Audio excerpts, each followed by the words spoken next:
بسم اللہ الرحمن الرحیم اعوذ باللہ من الشیطان الرجیم بسم اللہ الرحمن الرحیم اللہم صلی علی سیدنا محمد الفاتح لما اغلق والخاتم لما سبق ناصر الحق بالحق والهادی الی صراطک المستقیم وعلی آلہ حق قدرہ ومقدارہ العظیم اما بعد۔ پچھلی ویڈیو میں ہم نے یہ بات کی تھی کہ نبی کریم صلی اللہ علیہ وسلم نے اپنی امت کے لیے دعا کی تھی کہ اللہ تعالیٰ ان کو آدھے دن کی مہلت بڑھا دے۔ ابو داود کی حدیث ہم نے بیان کی تھی، اس میں راوی سے پوچھا گیا تھا کہ آدھے دن سے مراد کیا، تو آپ نے کہا تھا کہ 500 برس۔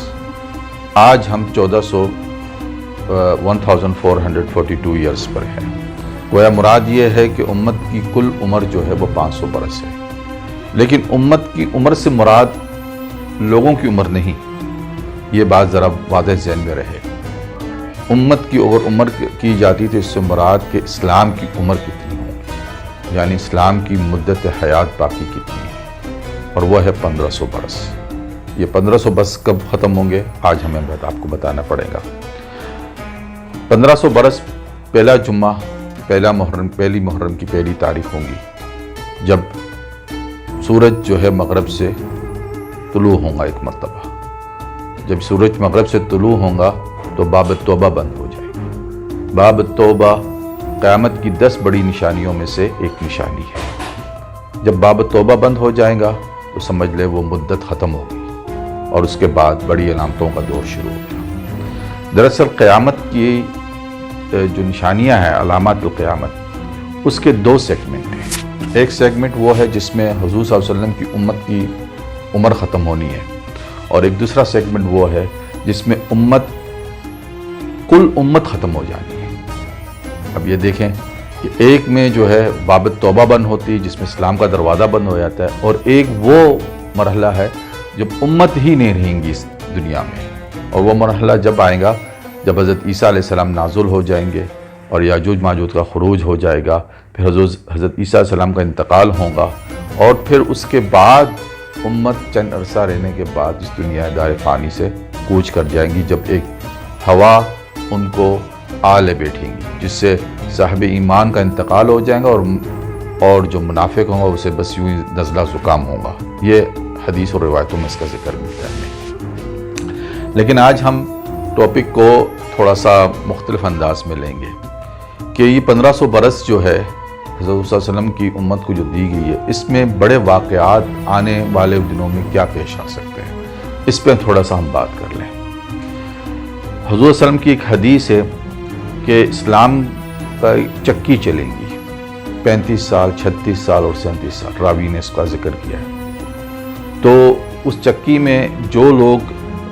کامیاب ہو گئے اور جو ہلاک ہوئے، مطلب ایسے مسائل اور ایسے مصائب آنے والے ہیں ان 35 سالوں کے اندر کہ جس میں جو ایمان پہ قائم رہا تو وہ بچ گیا، اور جو نہ رہا تو وہ ہلاک ہو گیا۔ یہ 35 سال جو ہے بڑے مصائب کے ہیں، لیکن اس 35 سالوں سے پہلے ایک بڑا واقعہ آنے والا ہے، اور وہ واقعہ ہمیں سورۃ الاسراء سے ملتا ہے، سورۃ بنی اسرائیل سے وہ واقعہ ملتا ہے۔ سورۃ الاسراء میں اللہ تعالیٰ نے بنی اسرائیل کے متعلق آیت نمبر 4 سے ایک نشانی بڑی بیان کی۔ آپ نے فرمایا اعوذ باللہ من الشیطان الرجیم بسم اللہ الرحمن الرحیم وقضینا الی بنی اسرائیل فی الکتاب لتفسدن فی الارض مرتین لتعلن علوا کبیرا، کہ ہم نے بنی اسرائیل کو ان کی کتاب میں بتا دیا کہ تم زمین پہ 2 مرتبہ فساد کرو گے، اور تم پہ ایک مرتبہ ایک بہت بڑا اعلانیہ کرو گے۔ یہ جو فساد کا جو معنی یہاں پہ ہے وہ کیا ہے، یہ سمجھنا بہت ضروری ہے، اور 2 مرتبہ کروں گے۔ مفسرین نے پہلی مرتبہ یہ ذکر کیا کہ بخت نصر نے جو ہے ان پہ حملہ کیا اور ان کو غلام بنا لیا، اور فلسطین کا ایک بادشاہ تھا جو بنی اسرائیل کو لے کے گیا، اور اس کے بعد کئی عرصوں کے بعد پھر بنی اسرائیل کی غلامی سے آزاد ہوئے۔ تو مفسرین نے یہ چیز بیان کی، لیکن یہ سب اسرائیلی کرونیکل ہے، حقائق سے متنفر ہے۔ بنی اسرائیل کے اوپر کوئی ایسی ایسی بات جو ہے ہمیں نظر نہیں آتی ہے، اس کے دلائل میں دوں گا آپ یہاں۔ لیکن 2 مرتبہ فساد سے مراد یہی ہے کہ پہلی مرتبہ جب یہودیوں کا جنگ جو ہے نبی کریم صلی اللہ علیہ وسلم کے ساتھ ہوا، تو یہ پہلی مرتبہ ان کا فساد تھا کہ نبی آخر زمان کے ساتھ ان کی جنگیں ہوئی۔ اس سے پہلے بنی اسرائیل کی کوئی اتنی بڑی جنگوں کا ہمیں حوالہ نہیں ملتا ہے، سوائے اس کے کہ بنی اسرائیل پہ جب پہلی بادشاہت قائم ہوئی تو وہ پہلی بادشاہت تھی جالوت کی، اور اس کے بعد وہ بادشاہت چلی حضرت سلیمان علیہ السلام تک کی، اور اس کے بعد کئی انبیاء آئے اور بادشاہ ہیں جس کا ذکر قرآن میں تو اتنا نہیں ملتا تفصیل سے، لیکن اتنا ہے کہ بادشاہت رہی۔ لیکن جب حضرت زکریا علیہ السلام اور حضرت عیسیٰ علیہ السلام اور حضرت یحییٰ علیہ السلام، جن کے ادوار ایک ہی ہیں، یہ تینوں انبیاء علیہ السلام جو تھے، ایک وقت ایک زمانے میں ایک ہی جگہ پہ یہ تھے، تو ان کے ادوار میں ایسا کوئی بڑا واقعہ نہیں ہوا جو ہمیں قرآن سے یا حدیث سے ملے۔ ایک حدیث جو ہے بیان کی جاتی ہے حضرت حذیفہ بن یمان کی طرف سے، وہ حدیث موضوع ہے جس میں بخت نصر کا ذکر آتا ہے، اور وہ حدیث موضوع ہے۔ لیکن ہم یہ دیکھتے ہیں کہ بنی اسرائیل کا جو دور تھا جس میں حضرت عیسیٰ علیہ السلام کا واقعہ صلیب ہوا ہے، وہ ہے کہ حضرت عیسیٰ علیہ السلام صلیب پہ نہ ہی لٹکائے گئے نہ قتل کیے گئے، لیکن ایک واقعہ صلیب ہوا ہے۔ تو اس وقت بنی اسرائیل کی کوئی بادشاہت نہیں تھی شام میں اس جگہ پہ، کیونکہ جن لوگوں نے وہ واقعہ صلیب کیا تھا اس وقت بادشاہ میں وہ روم کی بادشاہت تھی، اور تاریخ حوالے سے بھی پتہ چلتا ہے کہ روم کی بادشاہت جو ہے حضور صلی اللہ علیہ وسلم سے آنے سے پہلے 1000 سال پہلے تک قائم تھی، اور حضرت عیسیٰ اور نبی کریم صلی اللہ علیہ وسلم کے بیچ میں جو مسافت ہے یہ پہ وہ 600 برس کا ہے۔ اس حوالے سے ہمیں حدیث ملتی ہے، صحیح بخاری کے ابن عباس نے روایت کی ہے کہ حضور صلی اللہ علیہ وسلم اور حضرت عیسیٰ علیہ السلام کے بیچ میں جو فاصلہ ہے وہ 600 برس کا ہے۔ تو ان عرصے میں کل جو ہے بنی اسرائیل کی جو حکومت یا ریاست نہیں ملتی ہمیں، لیکن قرآن شریف میں جو یہاں پہ لَتُفْسِدُنَّ فِي الْأَرْضِ مَرَّتَيْنِ سے مراد یہی ہے کہ پہلا فساد جو ان کا وہ ہے گنا جاتا ہے جو ان کی جنگ حضور کریم صلی اللہ علیہ وسلم کے ساتھ ہوئی تھی، جو انہوں نے خیبر میں لڑی تھی، آخری جنگ جو فتح خیبر ہوئی، وہ اصل میں وہ فساد کی طرف اللہ تعالیٰ نے اشارہ کیا ہے، لَتُفْسِدُنَّ فِي الْأَرْضِ مَرَّتَيْنِ۔ اب یہ پہلی جنگ تھی، آخری جنگ وہ ہوں گی جب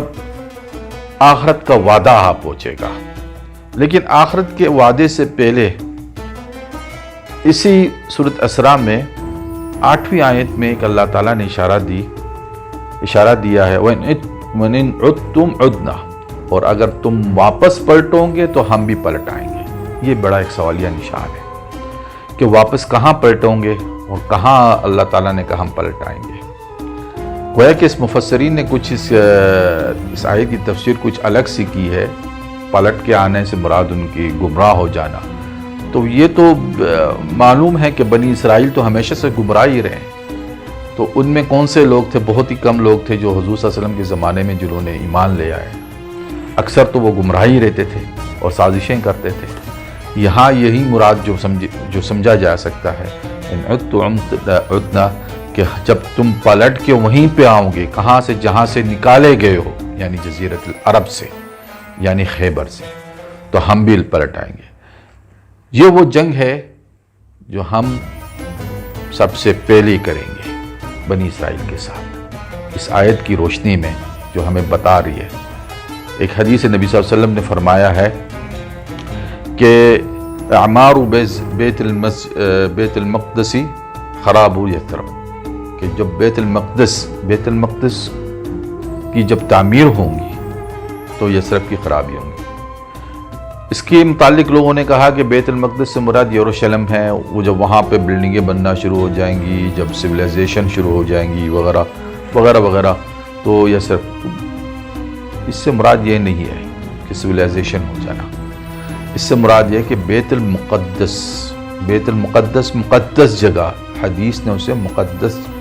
گھر کہا ہے۔ وہ مقدس گھر کیا ہے؟ وہ مقدس گھر وہ شہر تھا جہاں پہ حضرت داؤد علیہ السلام اور حضرت سلیمان علیہ السلام کی حکومت تھی. کل یروشلم نہیں، وہ شہر جسے آج بنی اسرائیل جو ہے یہودی تعمیر ہیکل سلیمانی کہتے ہیں، اور وہ کہتے ہیں کہ وہ کہیں دب گیا ہے، نیچے ختم ہو گیا، یہ گر گیا ہے، اسے بخت نصر نے تباہ کر دیا ہے، اور اس کے آثار ڈھونڈنے میں لگے رہتے ہیں. تو مراد یہ ہے کہ ایک زمانہ وہ آئے گا جب اس کی تعمیر یقینی ہو جائے گی، یا وہ یک تعمیر کر چکے ہوں گے. تو وہ جب تعمیر کریں گے اس دور میں کریں گے جب اسرائیل اتنا ایکسپینڈ ہو جائے گا کہ وہ خیبر تک چلا جائے گا. یہودی خیبر میں دوبارہ آ کے آباد ہوں گے.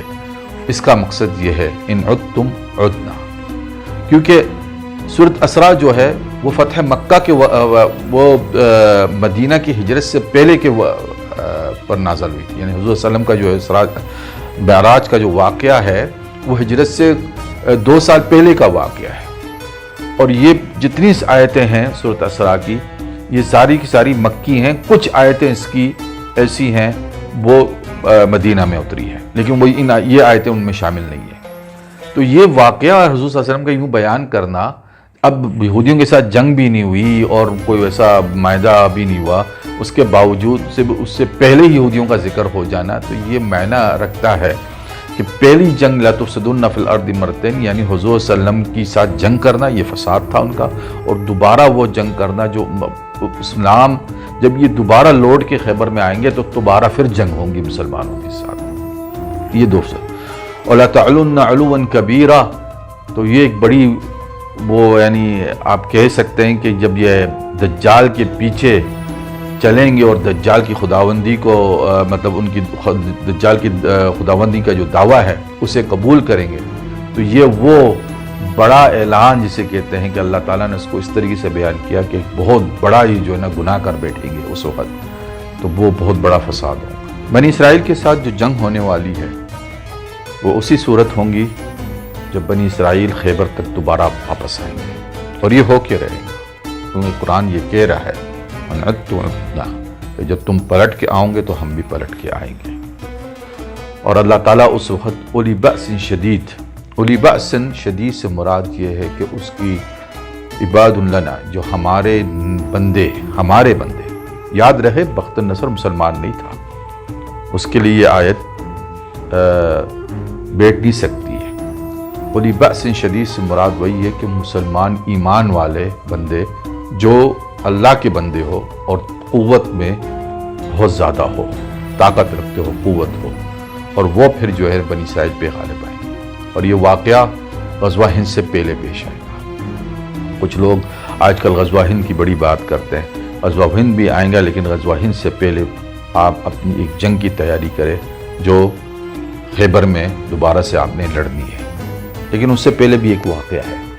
اور وہ واقعہ میں آپ کو آنے والا بہت بڑا واقعہ آپ کو اس کی بھی خبر دوں گا. میرا انتظار کیجئے. اللہ حافظ.